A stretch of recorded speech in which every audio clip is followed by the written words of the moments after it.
recent article I mentioned just now refers to the market penetration of connected automated vehicle will be low in the next decade. So what do you think the biggest challenges facing this application?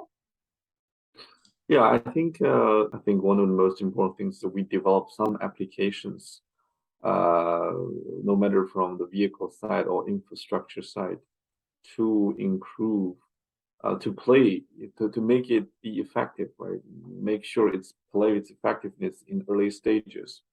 If you, for example, have 5% of connected automated vehicles in a traffic stream, it might not be helping your traffic flow at all. It might even deteriorate your traffic, right? According to some of the studies, the CAVs, the isolated automated vehicles may even deteriorate traffic flow performance, traffic flow stability.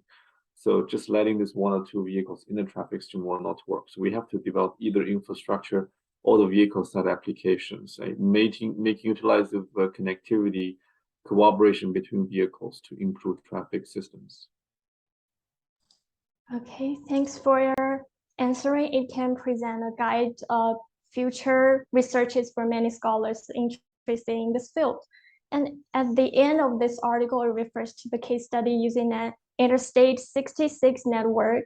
Could you please share with us the study focuses and progresses about your lab recently?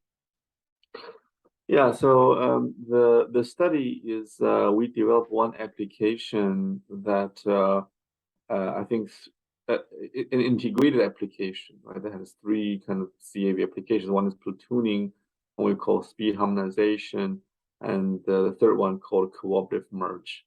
And this application is developed for freeway operations, improving freeway operations and reducing freeway traffic congestion.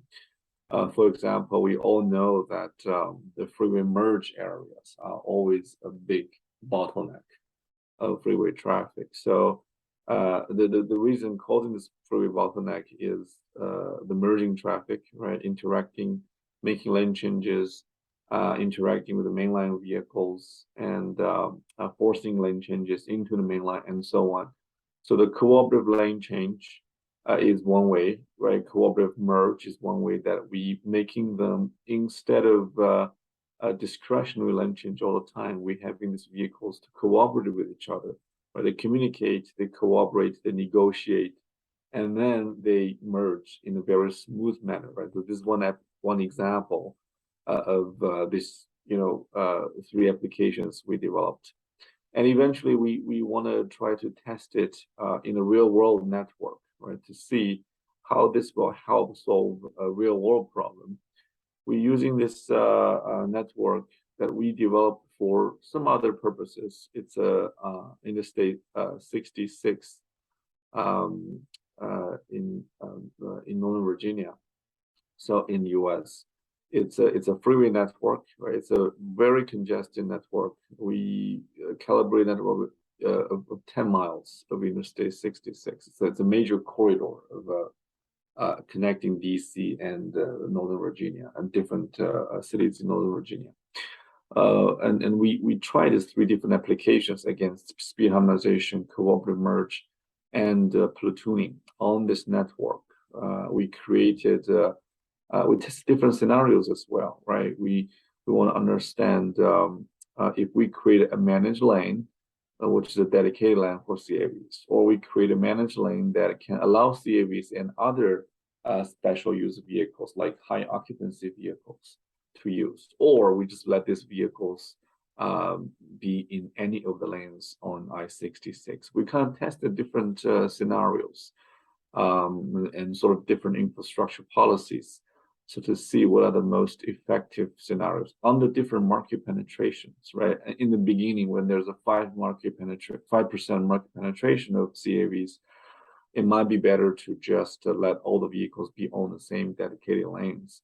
But later, when we have 50%, right, I think these CAVs, these applications will be, enough. Have enough penetration on all different lanes, and therefore we don't need this market penetration. So in this paper, we kind of tested other different market penetration what are the most effective infrastructure kind of policies, infrastructure scenarios as well, in addition to different parameters of these three different applications, different algorithms, different parameters of vehicle control, right? We talk about infrastructure type of scenarios as well.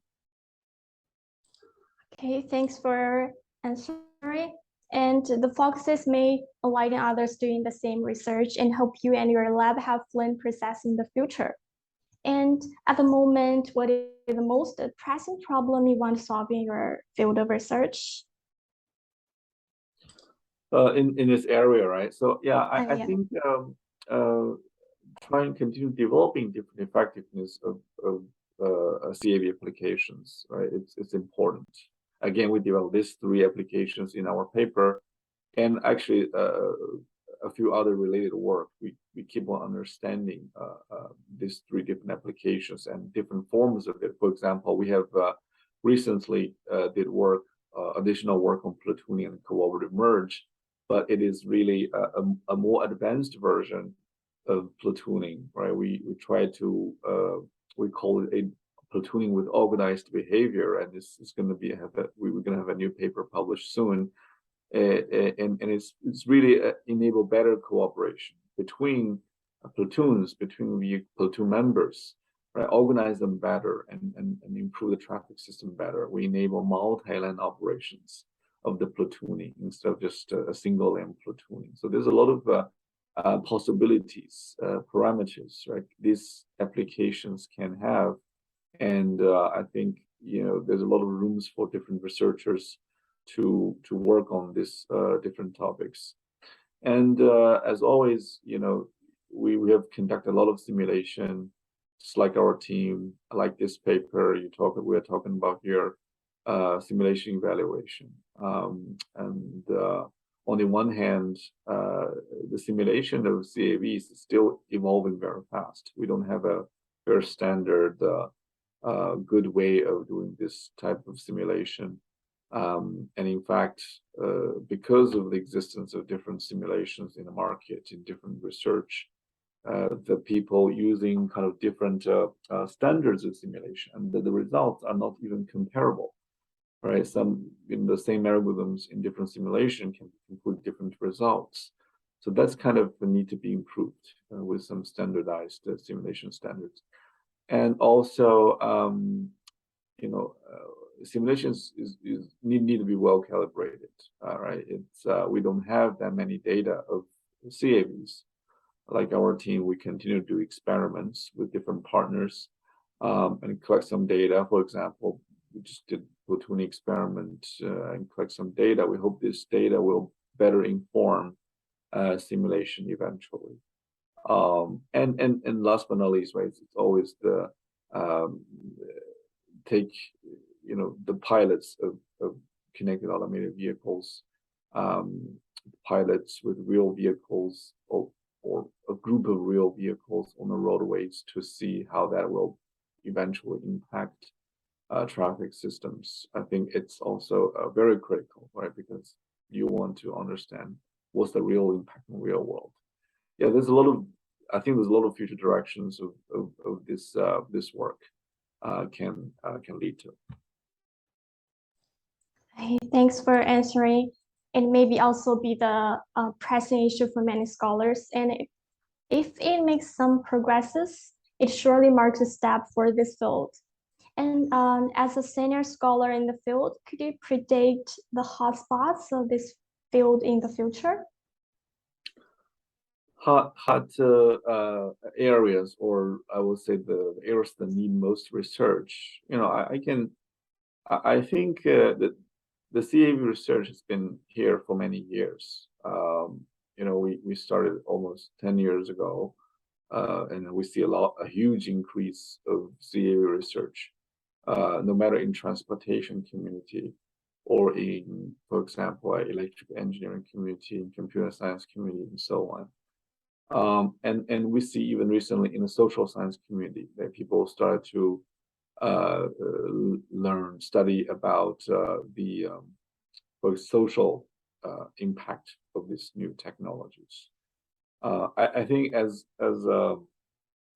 So as this technology becoming more and more mature, and automation, right, automated vehicles and connected vehicles will transform the transportation system completely.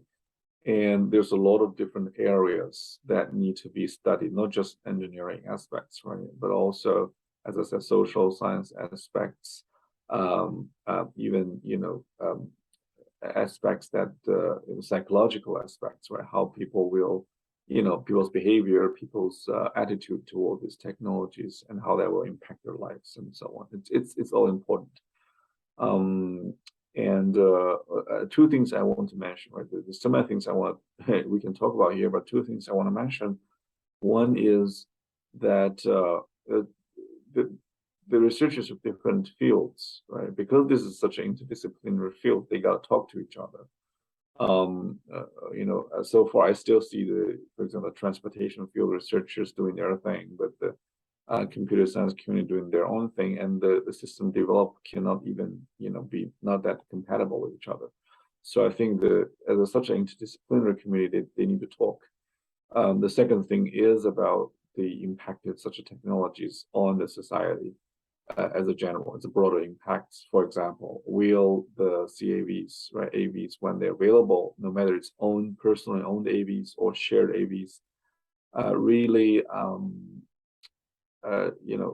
equitably, right, impact people across the city. People with low income, will they actually be subject to or even disproportionately impacted, negatively impacted by these technologies, because they cannot have access to this new technology, but they may be subject to some negative externalities caused by these technologies. So there's a lot of the social impact studies need to be studied. So whenever you introduce a new technology, it will make a significant impact on these aspects, and these need to be very well studied and so the system has to be carefully designed. Okay, thanks for predicting, and it also gives a direct for future publishing other scholars in different fields, and you just mentioned. And also thank you for giving us great interpretation for your article. And we have got a lot of information about houseboys in different academic fields from your answering. And beside the article, we also would like to learn some thoughts on our journal. And as the associate editor of the journal, do you have some suggestions and expectations for our 2-year-old journal? Yeah, I think it is a relatively young journal. I think one important thing is that we should attract probably high quality papers. I think usually through the invited papers have special issues, for example, on this a select topic. Like I can on my field, like create a topic of interest, like what we're talking about today, and we attract high quality papers, right? We invite the famous researchers to kind of their research teams contribute to our journal. I think that's critically important.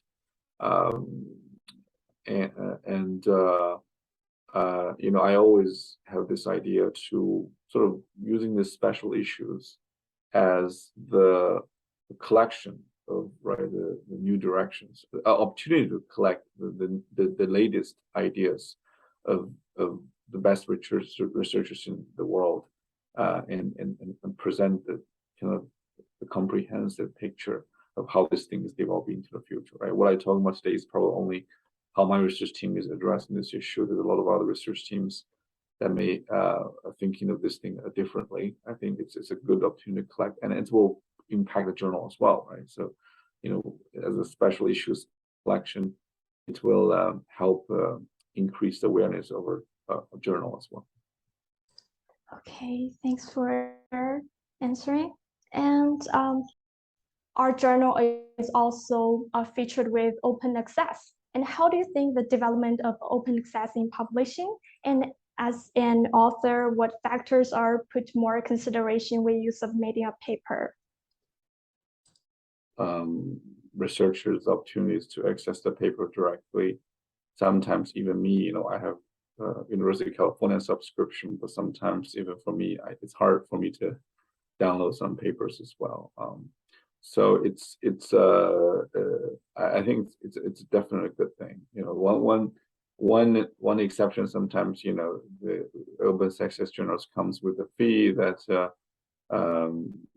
researchers who don't have the budget to publish with open access fee may be not submitting papers because of that. But you know, there could be other ways to kind of, if it's a high quality paper, invited paper, there are ways to improve that, and it becomes less of an issue as more and more universities have the policy to support, right? Their libraries have the policy to support open access publication. So that's happening at UCLA, and other places as well. So I think, yeah, I fully support the open access model. Absolutely.